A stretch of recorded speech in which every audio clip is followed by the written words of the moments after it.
Olá amigos, bom dia, boa tarde, boa noite, aqui é Marcelo Fenol, cervejeiro caseiro e hoje é a aula 2 daquela continuação dos erros mais frequentes dos cervejeiros iniciantes.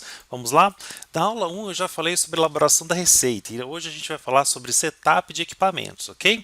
Se você gosta desses vídeos, dá o seu joinha, se inscreve no canal para receber as notificações dos cursos futuros, dos vídeos futuros e acesse minhas plataformas de ensino, bit.ly/fabricar ou curso de cerveja artesanal.net, um lugar onde você vai aprender diretamente comigo a fazer cerveja. O conteúdo é o mesmo, só muda a forma de pagamento. Aqui é um pagamento único com acesso permanente e perpétuo, aqui é um pagamento mensal onde você vai ter acesso por um ano. Vamos lá? Sobre erros do setup do equipamento, Quais são os erros mais comuns do cervejeiro iniciante? O primeiro deles é a compra de um kit pronto genérico. Ele vai lá na internet, olha um kit como esse aqui, acha que é adequado para ele e vai lá e compra esse kit sem saber nada do que ele está comprando. Esse é um erro muito comum. Você não sabe se esse método, que está oferecendo esse kit é o método que vai ser adequado para você. Você não sabe sobre a qualidade individual de cada um dos componentes que forma aquele kit, se elas são bons, se são ruins, se aquilo está adequado ao tanto de cerveja que você quer fazer. Então existem hoje muitos métodos de se fazer cerveja, equipamentos elétricos, equipamentos de fogo, semi-automatizados, totalmente manuais, de vários valores. Às vezes, para começar a fazer cerveja, nem equipamento você precisa ter, basta você pegar o que você tem na sua casa. Então tem um videozinho meu aqui em curso em bit.ly/minha primeira breja, neste link que você vê aí na tela, e aí você vai conseguir fazer cerveja sem nenhum equipamento. Então, antes, qual é a minha dica sobre esse assunto? O melhor é que você conheça algumas pessoas, alguns amigos, ou vai a alguma loja e tenta entender as características dos equipamentos, as limitações, os custos, a durabilidade, de quanto em quanto tempo você vai ter que trocar aquele tipo de equipamento, quantos deles você precisa ter, se basta um, se são ideal dois, ou três ou quatro, quanto mais você tiver daquilo melhor. Cada um tem uma necessidade. Às vezes você não precisa, por exemplo, de comprar imediatamente um moinho, porque a loja onde você vai ter acesso aos grãos, ele vai poder moer para você. Então você pode investir nesse momento e talvez em um fermentador melhor do que um balde bastante simples. Ou um chiller, Será que aquele chiller de alumínio fininho é ideal para você? Será que você sabe o tanto de tempo que você vai levar para esfriar a cerveja naquele chiller que você está comprando naquele kit? Então conheça as características de cada um dos componentes do que você precisa e vá comprando aos pouquinhos. Às vezes essa é a melhor forma de você ter aí os seus equipamentos. Outro erro muito comum é a não aferição contínua dos instrumentos. Tem vários instrumentos que eles perdem, a referência com o tempo. O pH-metro, por exemplo, é o mais sensível de todos. Toda vez que você tem que usar, você tem que dar uma regulada nele, porque ele perde essa referência. Outros, como o densímetro, o refratômetro, eles também podem perder a referência. Até mesmo os termômetros, principalmente termômetros eletrônicos, eles perdem ali a precisão. Às vezes eles estão precisos, mas passam ali 2, 3 anos, eles começam a medir 1 grau para cima, 1 grau para baixo. Tudo isso você tem que continuamente estar aferindo para você ter medições precisas aí durante a elaboração da sua cerveja. Outro erro comum são as medidas em situações incompatíveis com os instrumentos. Determinados instrumentos eles precisam de determinados pré-requisitos para fazer uma medição precisa.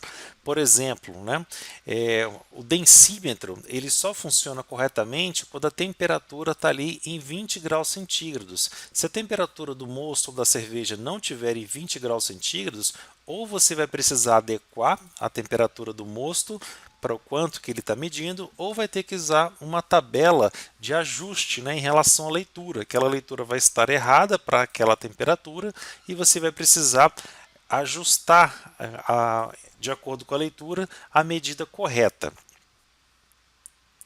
Outro problema que é muito comum é a falta de backup de itens simples para falhas de última hora.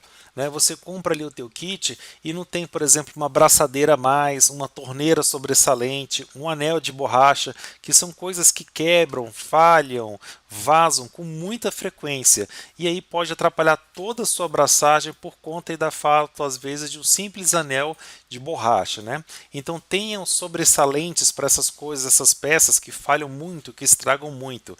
Elas são uma mão na roda para quando você tem esse tipo de problema de última hora. Outro problema muito comum é você não compatibilizar a sua estrutura com seu equipamento, né? A capacidade elétrica, por exemplo, rede, fiação, tomadas, se você tem equipamento elétrico, muitas vezes precisa ser revista, precisa ser confirmada, precisa ser readequada. Eu já vi muitos casos aí de derretimento de tomada, aquecimento de fios, curtos-circuitos, né? Até mesmo explosão da tubulação por conta de uma rede elétrica não adequada. Use também sempre disjuntores e sistemas de proteção como DDRs para você ter maior segurança se você utiliza um sistema elétrico. A mesma coisa vale também para a parte de gás, né, para quem utiliza sistemas a gás.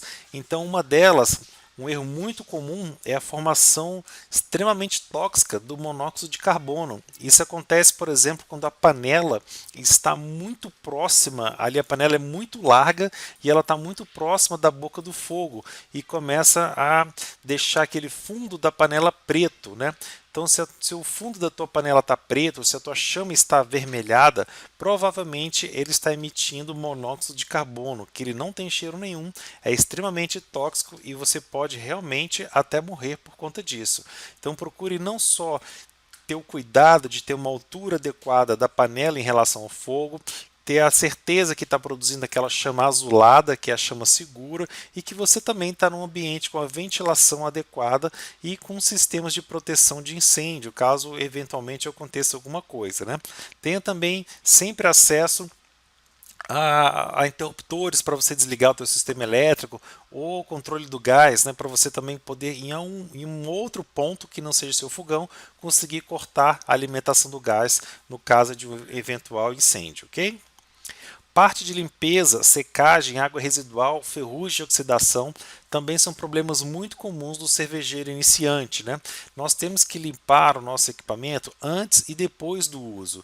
E é importante a gente secar ele ao máximo, principalmente aquelas partes onde a gente não tem acesso visual, como por dentro de um chiller, como dentro de um chiller de placas, né?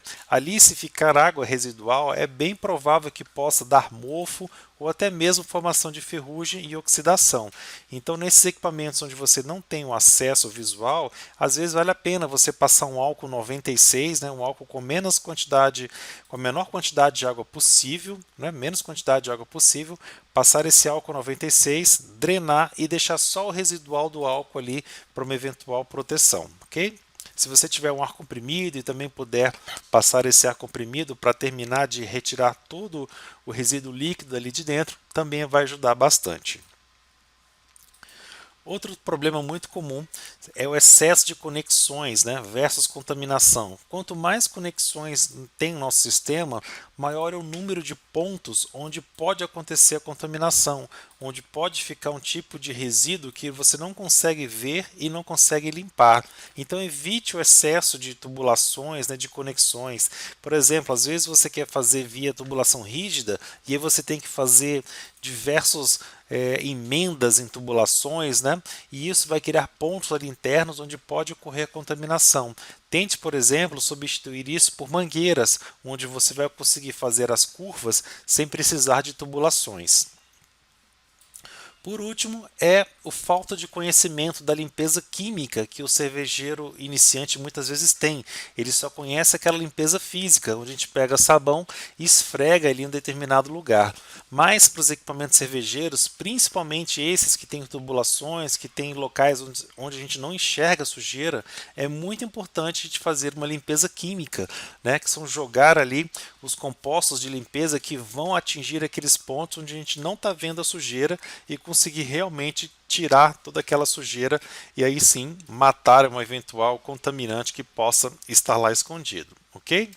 Pessoal, hoje o vídeo era isso. Se você tiver mais dúvidas, posta aí nos comentários. Eu sempre respondo todos os comentários. Se você quer aprender a profundo essa aula de hoje, faça o meu curso de cerveja artesanal em uma dessas duas plataformas. Lá eu abordo com muita intensidade todos esses aspectos, com bastante detalhes, com bastantes exemplos, e também que você vai ter um canal direto comigo para eu estar aí te ensinando, tirando suas dúvidas e melhorando a sua cerveja, ok?